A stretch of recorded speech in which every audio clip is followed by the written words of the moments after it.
Hello everybody, it's Martin here playing Ad Nauseam Tendrils.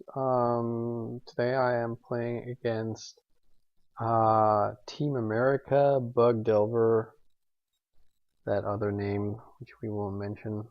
Um, this is like classically this is a matchup that I think there's a lot of bias, like a lot of like Delver versus Storm. That's sort of a class or a neoclassic uh, legacy matchup. Pardon me. Um, I think a lot of you're gonna find a lot of Storm players who claim that they find this matchup favorable, and you're gonna find a lot of Delver players that claim that they find this matchup favorable. Easy, easy way to go would probably be to say it's somewhere in between, about 50-50. There are different types of Delver decks though, and the one I'm facing here is the bug variant, and that can be, I think, uh, more problematic, just because they have more. I mean, they don't have the reach of the red Delver decks that have lightning bolts, and that can matter, of course. But they have roughly the same clock, other than that. But they have the same stack-based interaction, more or less. They might run fewer counter spells. They usually don't run they usually don't run Stifle, but the way that they mess with us is more or less the same. But they also have access to discard and Deathrite Shaman, and Deathrite Shaman are a way for them to mess with our graveyard. And while beating a single Deathrite without having to worry about anything else is not a big deal, usually anyway, beating a Deathrite while also having to play around Force of Will, Days, Wastelands, and potentially a Flip Delver on turn one. So I mean, it's definitely challenging. I do think that it's a winnable matchup. It's somewhere in the 50-50 ballpark. That's probably where I'd put it. We need to play tightly, and yeah, I won't pretend that I'm an expert on this matchup. I prefer to play against the Rug Delver variant, where you also have to play around Stifle, but because there's no discard and no graveyard interaction main deck anyway, I feel like it's more I find that easier. But let's see how we go here. So again, this is a recorded game. I don't know, when I was playing it, I didn't know what I was facing. Yeah, I am on the draw. Oh, sorry, on the draw. I get this hand against the blind opponent. Meh, not really awesome. I mean, potentially, it's pretty good, but I don't have the choice to fetch. Well, I could fetch a basic island to play around a wasteland deck, but with yeah, I'm not sure on that actually, because of all my black spells. I like that I have both the Tutor and the Path and Flames as well as a Ritual. And I also have some discards, so I mean, yeah, I'm not sending this back. So, my opponent keeps his 7. He leads on a Underground Sea for Deathrite Shaman. So, I mean, the Deathrite indicates that this is most likely Bug Delver, or it could be Shardless Bug, another bug variant. Yeah, those are the main ones it could be. So that's a bit annoying to see that guy on turn 1. But let's see here. I draw another Tutor. I didn't really want that. I probably wanted another land, or an LED or something. But play out our fetch land. Now, this is where you should be considering, do I need to play around Stifle?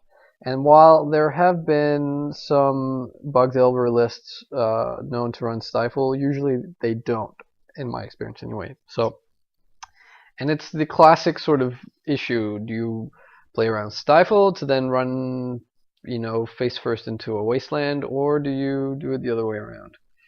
I choose to not get wastelanded. So my opponent misses his land drop, which is interesting. And either doesn't have like a Delver or Tarmogoyf or something where he wants to keep open his mana. So I draw Tendrils, which is a bit of a stinker here.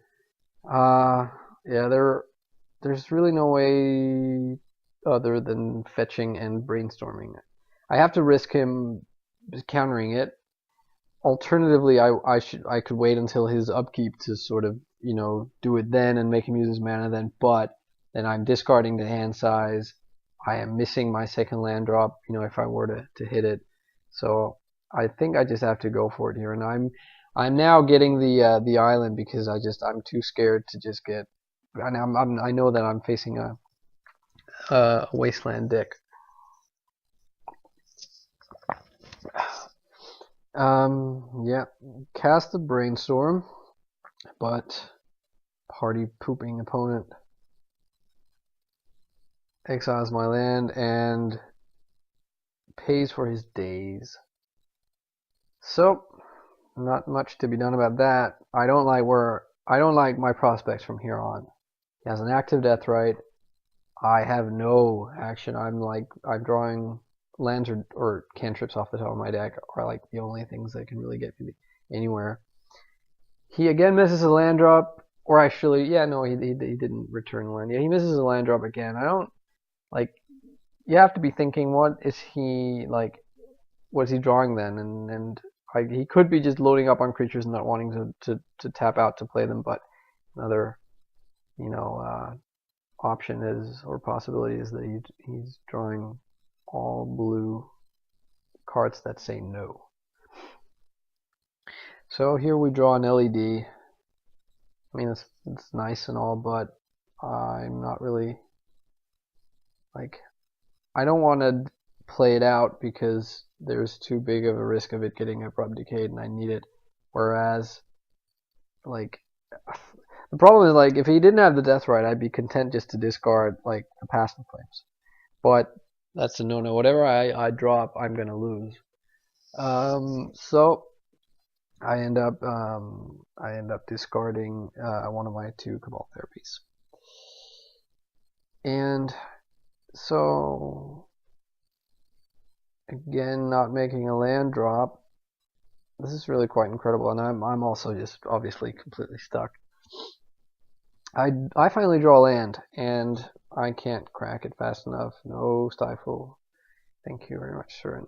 What I feel like I'm gonna get whatever I do countered, but I don't mind so much. So I'm gonna take like at this point, going for Empty the Warrens is a decent play. Like, I could also try and overwhelm my graveyard and his one Deathrite, but I don't know. I mean, yeah, like I said, I don't like my options here, but I feel like I'm gonna get whatever I do countered, so I'm just gonna start with an Infernal Tutor. And I think, like, normally smart players, they don't counter a non-hellbent Infernal Tutor, but it can be correct, especially if we're using soft counter spells to get them. And that's exactly what he ends up doing. He dazes me again, cheeky fellow, and I think that's a correct play. I mean, what's his daze gonna? I guess it's not gonna get, probably not gonna get better. And like, he gets to take my tutor from the yard, so it's gonna be worth it. And he correctly floats black mana to be able to use his Deathrite. I can't pay, so I have to say goodbye. Oh, he actually takes the therapy. Okay, so he just drops his Underground Sea. Might have drawn another land. We don't know. My life total is getting somewhat. Yeah. So, like, I basically now feel like I can't really just sit around. The more turns he gets, you know, that's another turn where he can draw a wasteland to just sink me, or I guess draw more counter spells, and I'm just going to lose 2 life every turn. That said, it's a very real risk of him just having counter magic for me anyway. But I decided to go for it. Well, actually, sorry, that was anticlimactic. I guess that's not until the next turn. So I decided to hold off. And he gets a land. Oh yeah, so I was careful, but now his Deathrite is no longer active. Haha. So now I think it's the opportune time. I absolutely should go for my Past in Flames route here. I get another land. It's not really. See, if I'd gotten a black producing land here, I could have used my therapy to name Force of Will. I didn't, so I just had to go for it. Now it wouldn't have made a difference. I would definitely have named Force of Will had it been a swamp, and I would have missed because the cheeky bugger has a Spell Pierce. Oh, sad face. I can't really see anywhere back, getting back for me. Past the turn. So Goyf is small, but I mean, I'm taking 4 a turn now, and my yard is sort of under pressure. And I draw. I get, punished for wanting to be cute with my 2 Past in Flames. Draw the second one. I think I should just be conceding. Play on 1 more turn, another Goyf. And yeah, that's just lethal next turn anyway. And an LED. Not really sure what I'm drawing to get here. Oh yeah, well I guess his Deathrite is off, but my yard is empty. But I think he has the Force. Yeah, had the Force. GG's. So I mean, as you can see, this is not an easy matchup, and that's like we both got sort of stuck on lands, but he did have I think this is a case where his permission spells were excellent, or his use of them, or maybe what you don't want to be doing as the guy playing against Storm is you don't want to be saving your dazes and pierces for their big turn. You want to be constricting them, ideally anyway. You want to be constricting their build up, their amassing of every cantrip you can counter. I think usually it will be if you can pierce a Brainstorm profitably, then I think that's where you want to be. Okay, so that didn't pan out too well for us. So let's have a look at game 2. So sideboarding for this matchup, I think you want to be on the minimalistic side of that. You don't want to bring in and out too many things. I usually don't like bringing in the Xantid Swarm because they also have discard. So dropping down a Xantid Swarm, passing the turn, and then getting himmed is just the worst feeling ever. Some of them also they'll bring in stuff like Golgari Charm or other sweepers for Empty the Warrens, and some of them will leave in 1 or 2 Abrupt Decays. That's it. I'm not completely against 1 or 2 Xantid Swarms every now and again. If I'm up a game, I might do it for game 2. Sometimes them seeing it in game 2, and if you lose, then you go on to game 3, and it's or even if you win, if you lost game 1, them seeing it and you taking them back out, that's not a bad deal. I also feel like Ad Nauseam it's a bit hit or miss. I think I actually brought it in this particular for this particular game. I forget, but it's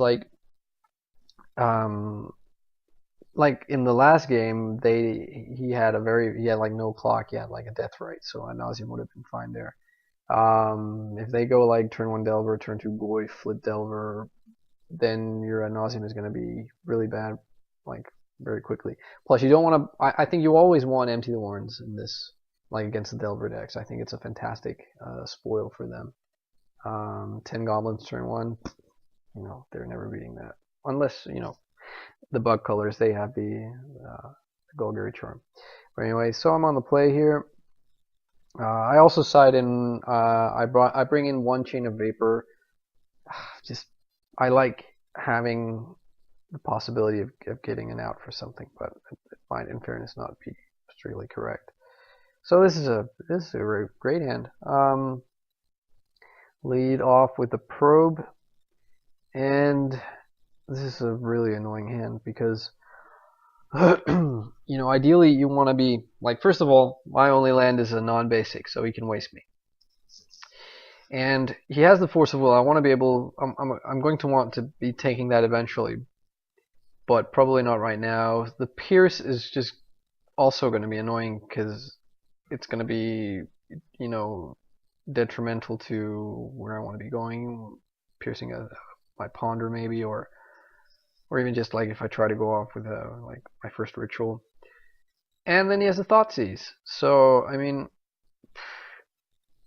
like no one card out of his hand is going to weaken him enough for me to not have to worry about it. And he has I mentioned the Brainstorm, so I mean that's also I'd like to take that. But anyway, so I probe here. I see another Duress, which is kind of okay. I mean, the problem is now, I mean, if I Duress him, I get to take 1 card. He then gets to waste me, and like ideally I would probably want to take his Thoughtseize and then just worry about the counter spells later on. But if I take his Thoughtseize, then there's a very real chance of him wasting me, or like I think leaving him with Thoughtseize is like, that's his incentive to not waste and give me my land for another turn. So I end up pondering and see this yucky ponder. No, it's not going to do. So I'll shuffle and draw another LED, and because he has a Thoughtseize, and maybe because I get jittery, I end up playing out 2 of my 3 LEDs, which I think, in retrospect, is kind of stupid. Because, I mean, the reason to do that is obviously to not get them discarded. He's never going to... The bug Delver decks usually don't run Cabal Therapy, so that scenario of him like therapying them all is sort of a non-issue.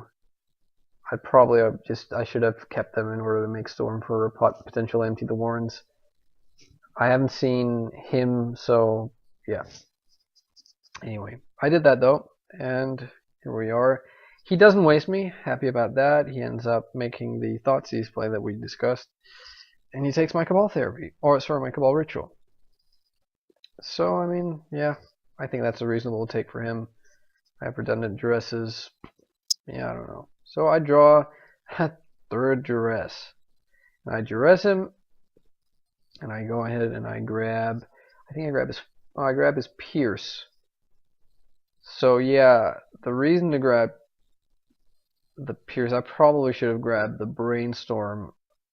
I think it's because I'm stuck on the 1 land, and like him forcing, say, like if I draw a Ponder, him forcing a Ponder pitching the Brainstorm is quite unlikely.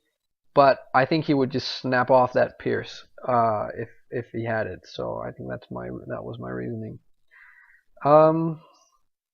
He draws, plays out a Misty, and plays out his Deathrite. So now there's that to contend with, which is annoying. And I get to draw a Therapy. So I'm drawing all of these. I'm really my deck is just giving me the wrong half of what I need. I'm really dying for a cantrip.